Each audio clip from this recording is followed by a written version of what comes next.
Joseph Duggar thought he was safe. For days, the quiet insular bubble of the Ozark Mountains seemed like the ultimate fortress. This is Duggar country, after all, a place where the family name has historically acted like a get-out-of-jail-free card, protected by a deeply entrenched good old boy network of Arkansas law enforcement and political allies that had shielded Jim Bob's empire for decades. Joseph likely believed that as long as he stayed behind the iron gates of the family compound, the outside world couldn't touch him. But in a twist of massive, humiliating irony, the fortress has officially fallen. Instead of barricading himself behind high-priced lawyers and dragging out a bitter interstate legal war, Joseph Duggar just legally surrendered. He signed his name on the dotted line, officially waiving his right to fight extradition, and packed his proverbial bags for a Florida prison cell.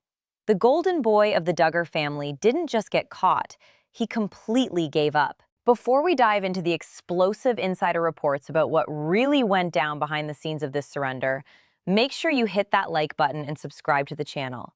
We are tracking every single update in this massive Duggar downfall, and you will not want to miss what we uncover next. This is a self-own of epic proportions. And to understand just how shocking this extradition waiver is, we have to look at the psychology of the Duggar family. Insider reports have been swirling that the atmosphere inside the Duggar compound right now is absolute, unmitigated panic. For a family that has spent their entire lives controlling the narrative, orchestrating every camera angle, and burying their darkest secrets under layers of forced smiles and matching denim, giving up control is their ultimate nightmare. Waiving extradition is not a power move. It is a desperate, white flag surrender from a man who suddenly realized that his family's protective shield no longer covers him. By signing that waiver, Joseph Duggar bypassed a hearing that could have potentially stalled his transfer to Bay County, Florida, for weeks or even months. He gave up his right to have an Arkansas judge review the arrest warrant and determine if the state of Florida had a valid claim to drag him across state lines. Why would a Duggar, a family known for weaponizing the legal system to protect their own, simply roll over? Because the walls are closing in, and the reality of a life felony charge in a state where Jim Bob has absolutely zero political pull is finally setting in. To truly grasp the magnitude of Joseph's downfall, we have to rewind to what the family believed was their golden era. There was a time, not that long ago, when the Duggars practically owned Northwest Arkansas. They were the undisputed royalty of Tontitown and Springdale. Jim Bob Duggar didn't just have reality TV money. He had serious, entrenched political connections. He served in the Arkansas House of Representatives. He rubbed elbows with judges, local sheriffs, and state senators.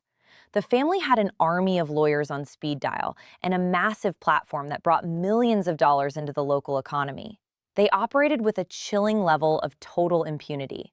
According to exclusive theories and long-standing whispers from locals in the area, the Duggar compound was essentially treated as a sovereign nation. What happened on Duggar land stayed on Duggar land. If there was a minor issue, a property dispute, or even whispered allegations of misconduct, the assumption was always that Jim Bob could make a few phone calls, call in a few favors, and make it all disappear. They lived in a world of false images. On television, they were the wholesome, perfectly obedient, deeply religious family that baked bread, built houses, and courted with extreme purity rules. Behind the scenes, they were building an untouchable empire. Local law enforcement was allegedly so intertwined with the family's social and political circles that the Duggars believed they were literally immune to outside laws. They thought their strict religious doctrine superseded the legal statutes of the United States of America. Joseph grew up inside this echo chamber of absolute power. He watched his father command respect from local authorities. He watched his older brother Josh commit horrific acts in his youth, only for the family to quietly handle it internally, allegedly with the knowledge of certain sympathetic local figures who simply looked the other way. For Joseph, the lesson was clear. If your last name is Duggar, the law does not apply to you. You are insulated. You are protected. You are above the justice system.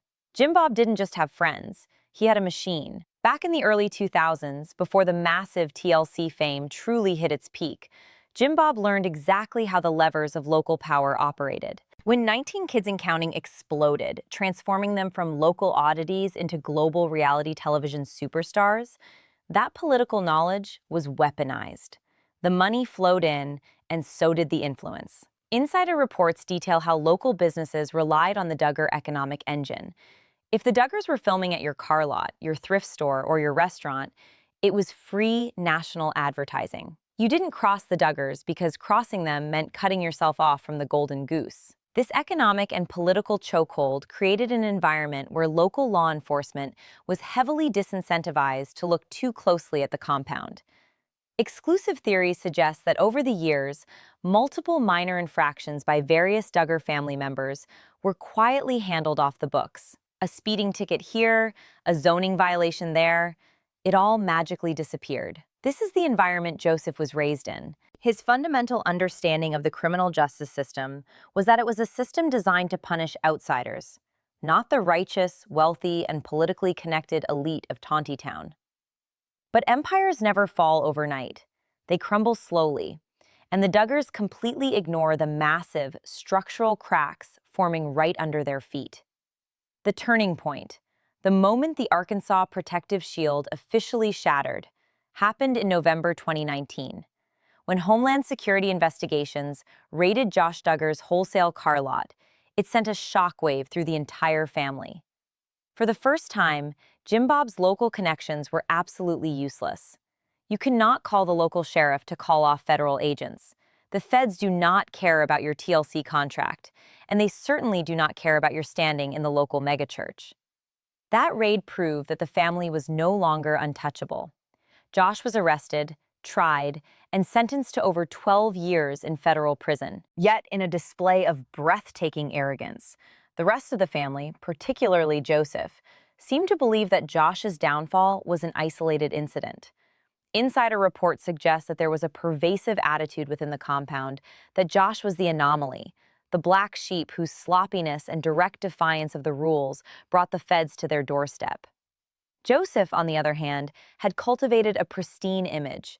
He was the quiet one, the obedient son, the one who smiled for the cameras and followed Jim Bob's strict courtship rules to the letter.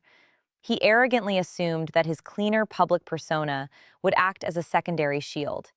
He thought the public and the authorities had already claimed their Duggar trophy with Josh, and that lightning wouldn't strike the family twice. Let's examine the specific arrogance of Joseph compared to his brother. Josh was loud, boastful, and outwardly hypocritical. When Josh went down, it was a massive explosion. Joseph, however, played the long game.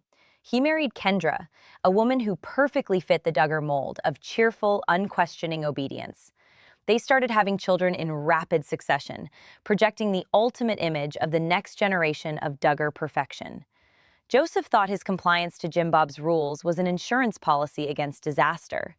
Insider reports indicate that Joseph frequently positioned himself internally as the good son who was repairing the family name. He believed that because he didn't have a history of public scandals, the authorities would give him the benefit of the doubt. He assumed his clean-cut, aw-shucks demeanor would melt the suspicions of any investigator. He ignored the flashing red warning signs.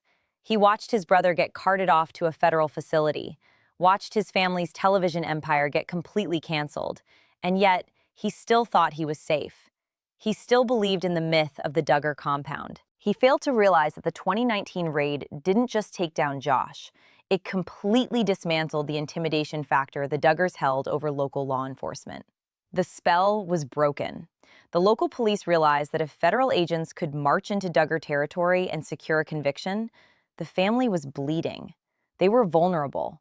And more importantly, the public appetite for protecting the Duggars had completely evaporated. This brings us to the ultimate catalyst, the action that sparked Joseph's spectacular downfall. The Tontitown Police Department, a local agency that the Duggars likely assumed was firmly under their thumb, or at least sympathetic to their family name, actually decided to do their jobs. When the Bay County Sheriff's Office in Florida reached out with explosive allegations stemming from a 2020 family vacation, Tontitown police didn't sweep it under the rug. They didn't call Jim Bob to give him a heads up so he could prepare a PR strategy. Instead, they actively coordinated with out-of-state authorities. They participated in the investigation. They listened to the horrific details of what allegedly happened in Panama City Beach, and they took immediate, decisive action. The coordination between Tontitown and Florida is a masterclass in modern policing that the Duggars completely failed to anticipate. They are used to dealing with isolated small-town sheriffs. They were not prepared for cross-jurisdictional cooperation.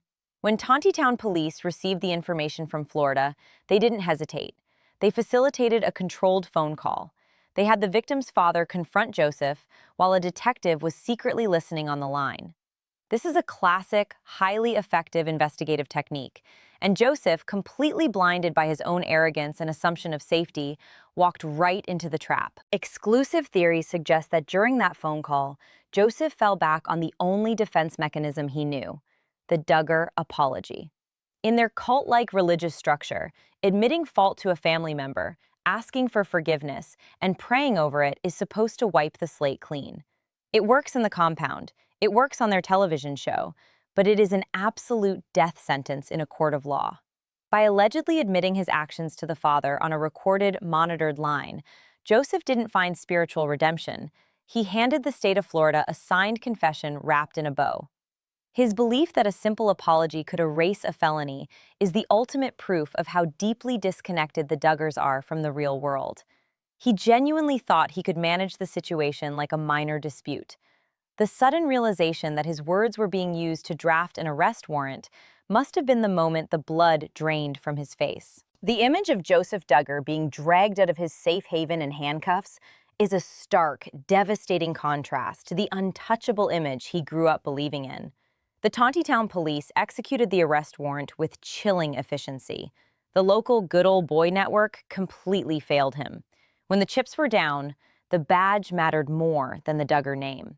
The local police effectively handed Joseph over to a jurisdiction that has absolutely no ties, no loyalty, and no sympathy for his family. The Ozark fortress was breached not by federal agents this time, but by the very local authorities the Duggars used to view as their neighbors and allies. Imagine the sheer panic of that moment. According to exclusive theories from observers close to the area, the arrest wasn't just a legal procedure. It was a psychological shattering of Joseph's entire worldview.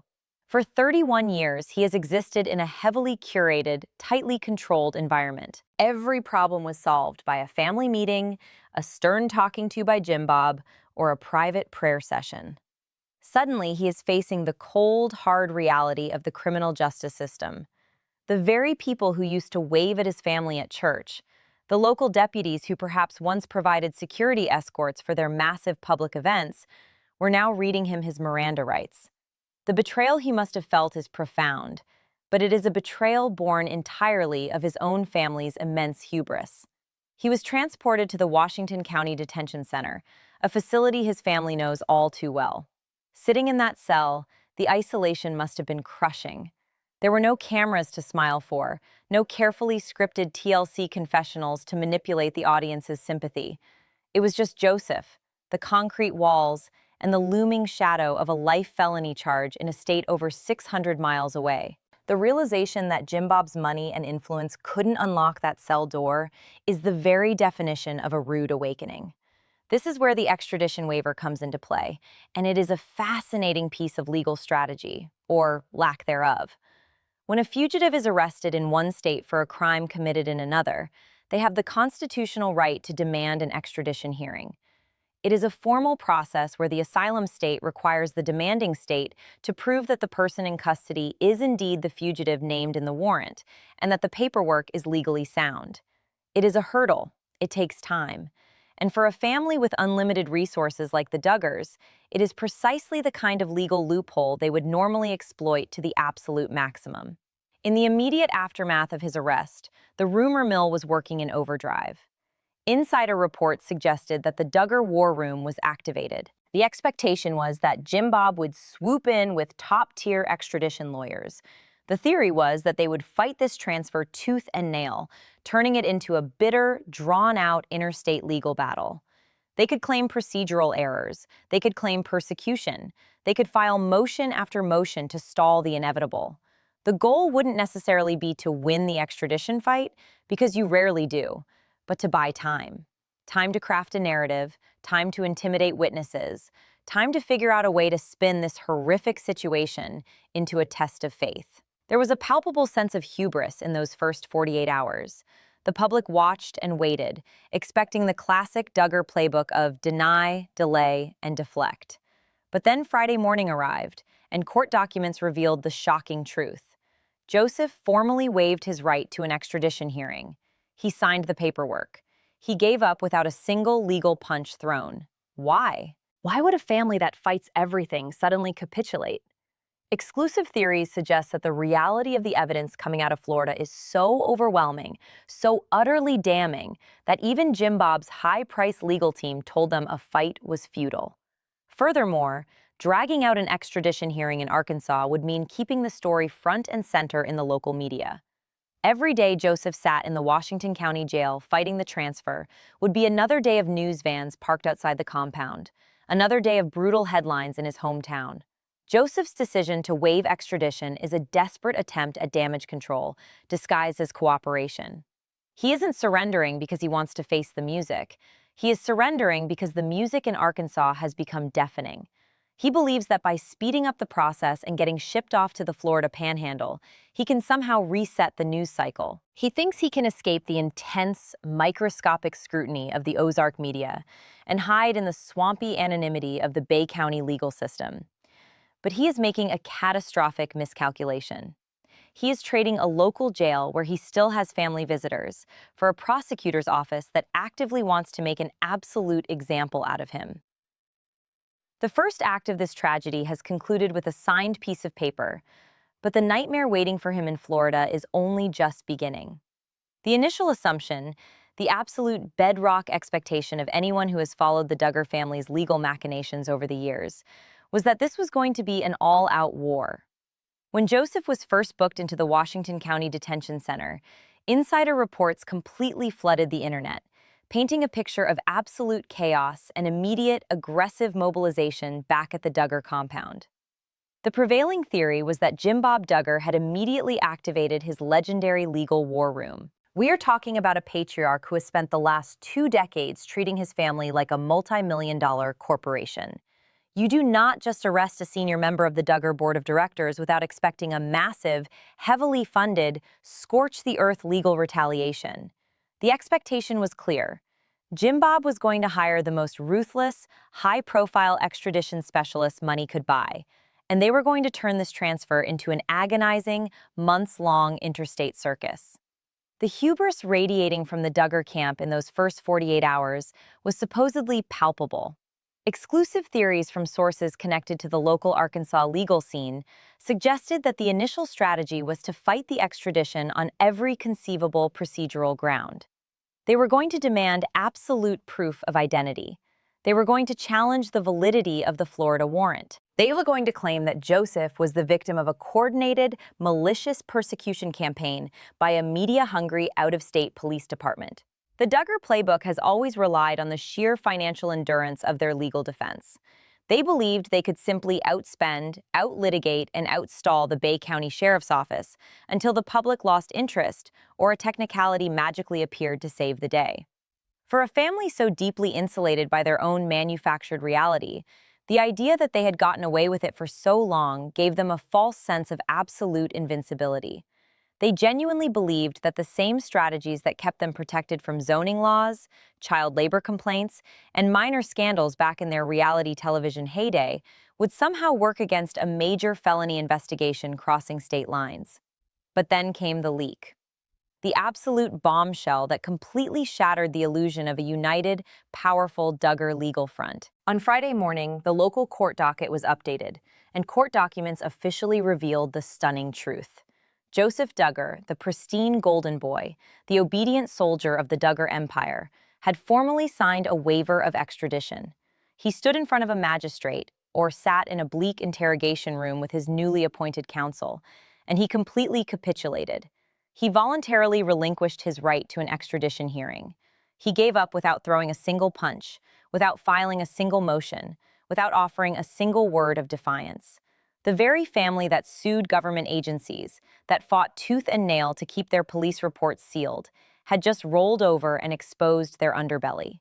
This exposure is not just a legal footnote. It is a massive, earth-shattering psychological break for the Duggar brand. By signing that document, Joseph admitted that fighting the system was entirely futile. It was the ultimate undeniable confirmation that the evidence Florida possesses is so ironclad, so horrifyingly conclusive, that even the most expensive lawyers in Arkansas looked at the file and allegedly told Jim Bob that a fight was useless. Insider reports claim that the recorded phone call, the one where Joseph allegedly confessed his actions to the victim's father, was the absolute nail in the coffin. You cannot fight an extradition based on a case of mistaken identity when your own voice is captured on a wiretap admitting to the core elements of the crime. The reality of his situation crashed down on Joseph with the weight of a freight train. He is no longer dealing with sympathetic church elders who can sweep his sins under a literal rug. He is dealing with a state prosecutor holding a signed warrant for a life felony, and no amount of television money can bribe a digital recording out of existence. The scramble that followed this realization is a fascinating study in frantic, panicked damage control. Why would Joseph willingly speed up his own transfer to a jurisdiction that wants to put him away for decades? The answer lies in the sheer, unadulterated terror of the Washington County Detention Center and the crushing weight of the local media microscope. Exclusive theories point to the fact that Joseph was completely breaking down in solitary confinement. He is a man who has never been alone. He was raised in a house with 18 siblings, constantly surrounded by noise, cameras, adoring fans, and unquestioning supporters. Being locked in a concrete box, stripped of his khakis and polos, wearing a county-issued uniform, and hearing the jeers of local inmates who know exactly who he is, was reportedly driving him to the brink. Furthermore, the Duggars operate entirely on optics. Jim Bob's primary concern, according to long-standing exclusive theories regarding his management style, is the preservation of whatever real estate and local influence the family still holds. Having Joseph sitting in a jail cell just a few miles from the family compound was a rolling, daily PR nightmare. Every single day he remained in Arkansas fighting the extradition was another day local news vans were parked on the shoulder of the highway near their property. It was another day the local congregation at their church was whispering. It was another day the local business partners were distancing themselves. By waiving extradition, the Duggar camp is desperately trying to execute a massive geographical sleight of hand. They believe that by getting Joseph on a transport van and shipping him out of the state as fast as humanly possible, they can reset the local news cycle. They are operating under the deeply flawed, highly desperate delusion that out of sight means out of mind. They think that if Joseph is sitting in a jail in the Florida Panhandle, the Arkansas media will eventually get bored and move on. It is a calculated, cold-blooded sacrifice. Insider reports even suggest that the decision to waive extradition wasn't entirely Joseph's idea.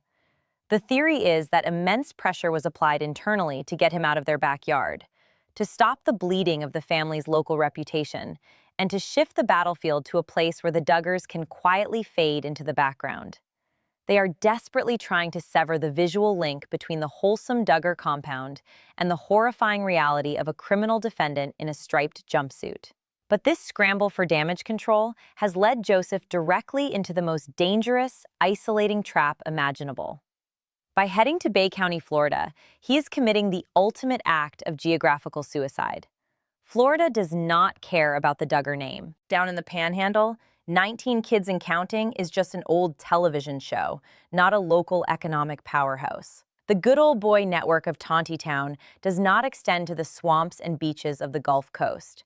By waiving extradition, Joseph has completely, irrevocably cut himself off from his family's geographical stronghold. He is leaving behind the judges his father might have golfed with, the sheriffs who used to attend his family's political rallies, and the entire ecosystem of enablers that kept his family insulated for decades. He is walking blindfolded into a prosecutor's office that actively wants to make a massive, career-defining example out of him. Think about it from the perspective of the Bay County State Attorney. Here is a high-profile, nationally recognized reality television star, accused of an absolutely horrific life felony, walking right into their jurisdiction. This is not a case they are going to quietly plead bargain away in a back room to save the family embarrassment. This is a trophy case. Exclusive theories suggest that the prosecutors in Florida are salivating at the prospect of taking a Duggar to trial. They know the national media will follow the case down to the coast. They know the entire country will be watching. They have zero incentive to offer leniency, zero incentive to protect his reputation, and zero incentive to care about his strict religious upbringing. The betrayal and isolation Joseph is about to experience will be entirely unprecedented in his heavily sheltered life. In Arkansas, even behind bars, he was surrounded by the phantom presence of his family's power. He knew his father was just down the road. He knew the local guards probably recognized him from television. But the moment those transport shackles are secured and he crosses the state line into Florida, he becomes just another nameless, faceless inmate in a deeply unforgiving system. There will be no special treatment. There will be no quiet phone calls from Jim Bob to the local warden. There will be no carefully arranged, camera-ready family visits to boost his morale. He is going to be thrown into the general population or protective custody of a county jail that deals with hardened criminals, cartels, and violent offenders on a daily basis. The stark reality of his situation is that he traded the agonizing public humiliation of a local fight for the terrifying, absolute isolation of a foreign jurisdiction. He thought waiving extradition was a fast-track ticket out of the local spotlight, a clever maneuver to ease the pressure on his father's empire. What he didn't realize is that he just signed a one-way ticket into the belly of the beast. The protective bubble hasn't just popped, it has been completely vaporized. Joseph Duggar is completely on his own, facing a legal system that views him not as a fallen reality star, but as a dangerous predator who has finally run out of places to hide. This brings us to what is, without a doubt, the most poetic, devastating, and ultimate irony of this entire catastrophic downfall. To truly appreciate the cinematic level of justice at play here, we have to rewind the clock to the year 2020. The world was entirely upside down, but for the Duggar family, life was continuing with the same insulated, wealthy arrogance they had grown accustomed to over a decade of reality television stardom. They packed up their massive entourage and headed south for a highly publicized, luxurious family vacation. Their destination was the white sands and emerald waters of Panama City Beach, located precisely in Bay County, Florida. This trip was supposed to be the ultimate flex of their remaining wealth and status. Insider reports from that time paint a picture of a family that rolled into town acting as if they owned the entire coastline. They rented a massive, sprawling beachfront mansion, the kind of property that costs thousands of dollars a night, completely funded by the residual empire of their TLC reality TV money and Jim Bob's heavily guarded real estate investments. They paraded up and down the beach, projecting the exact same manufactured image of wholesome, untouchable, Christian perfection that had made them millionaires.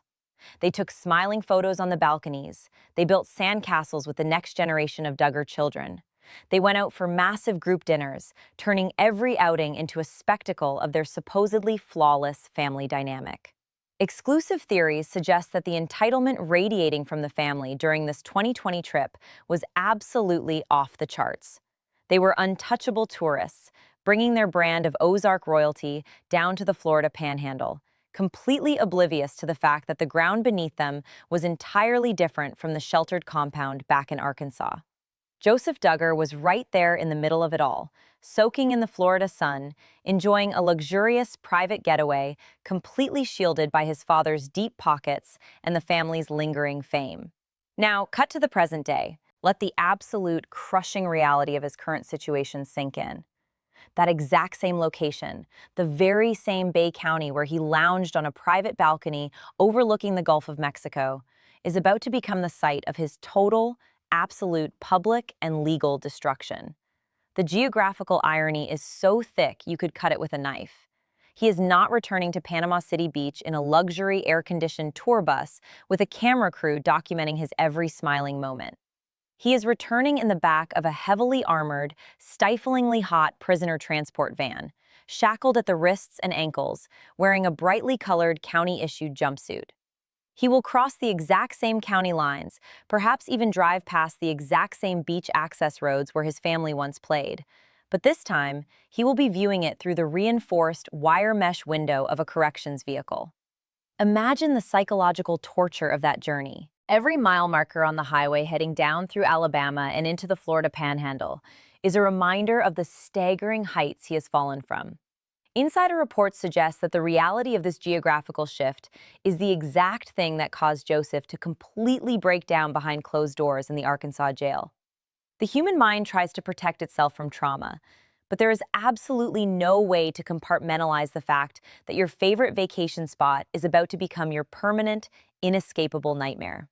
When that transport van pulls up to the Bay County Jail, there will be no ocean breeze to comfort him. There will only be the bleak, concrete architecture of a Florida detention center and the harsh, unforgiving fluorescent lights of the booking area. The contrast is absolutely breathtaking. In 2020, he had his pick of master bedrooms in a multi-million-dollar rental property.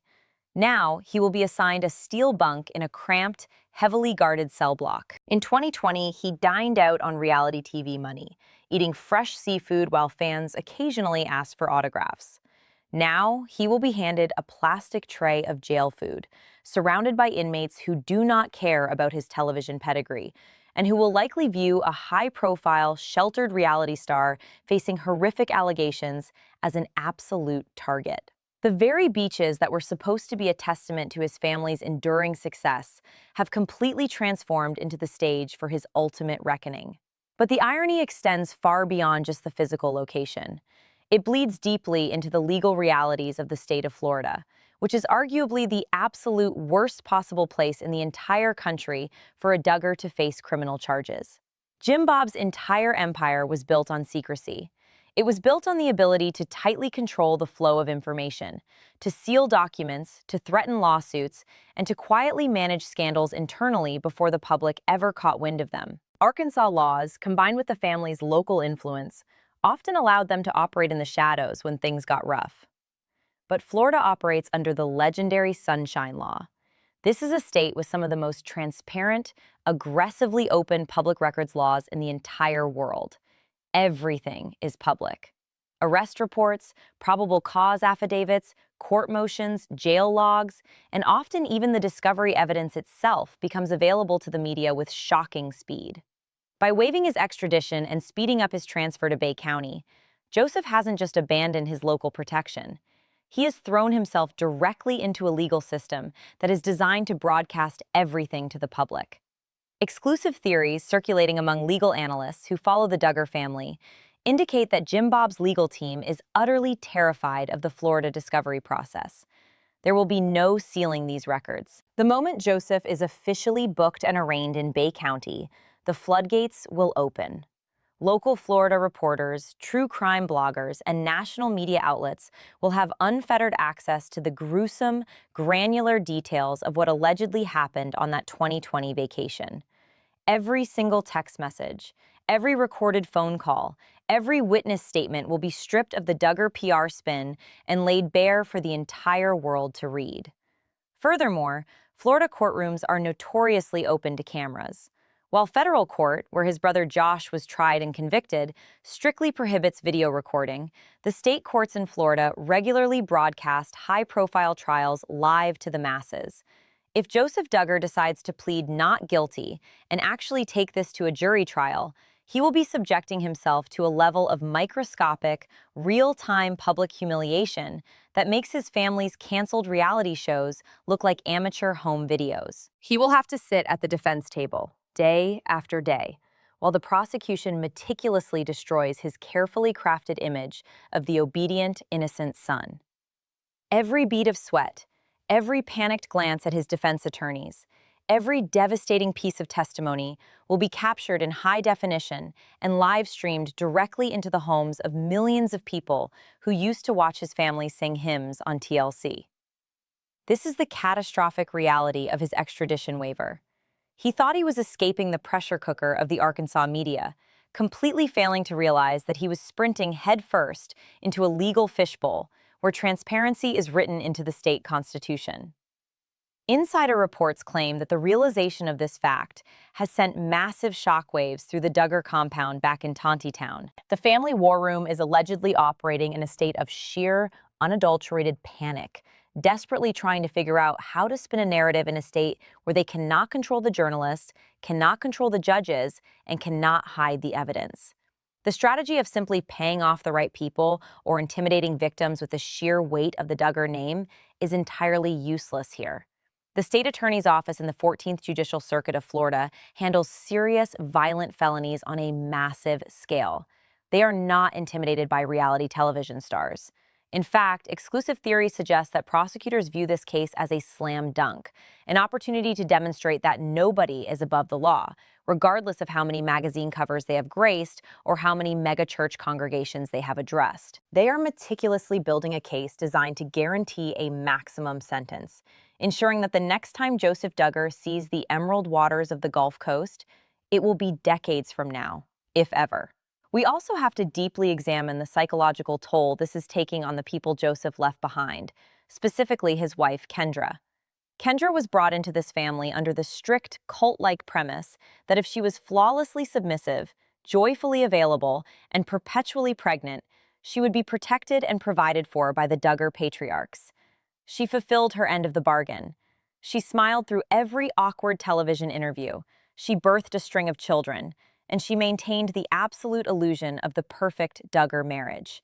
Now, she is allegedly stranded in a house on Jim Bob's property, watching her husband be shipped off to a Florida prison, completely powerless to stop the total destruction of her life. Insider reports regarding Kendra's current status are incredibly grim. The theory is that Jim Bob has immediately instituted a total communication blackout around her, isolating her from outside influences and ensuring she does not speak to the media or cooperate with any ongoing investigations.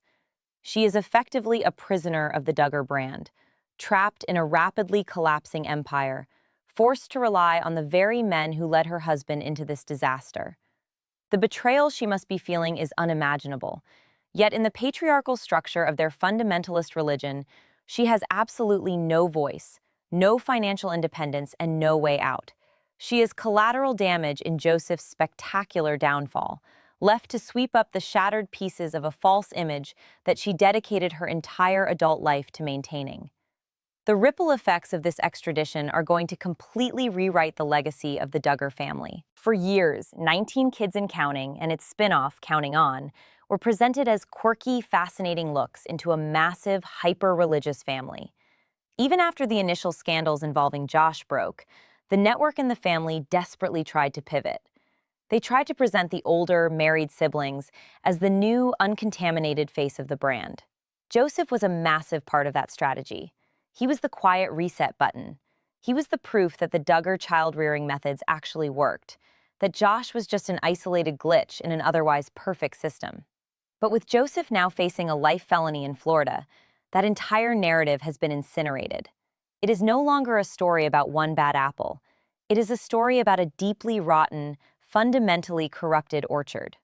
Exclusive theories within the reality television industry suggest that no network, no streaming service, and no publishing house will ever touch the Duggar name again. They are radioactive. The brand has transitioned from a lucrative cultural oddity into a horrifying true crime cautionary tale. The extradition waiver wasn't just Joseph giving up his right to a hearing. It was the entire family waving a white flag to the public, silently admitting that the gig is permanently up.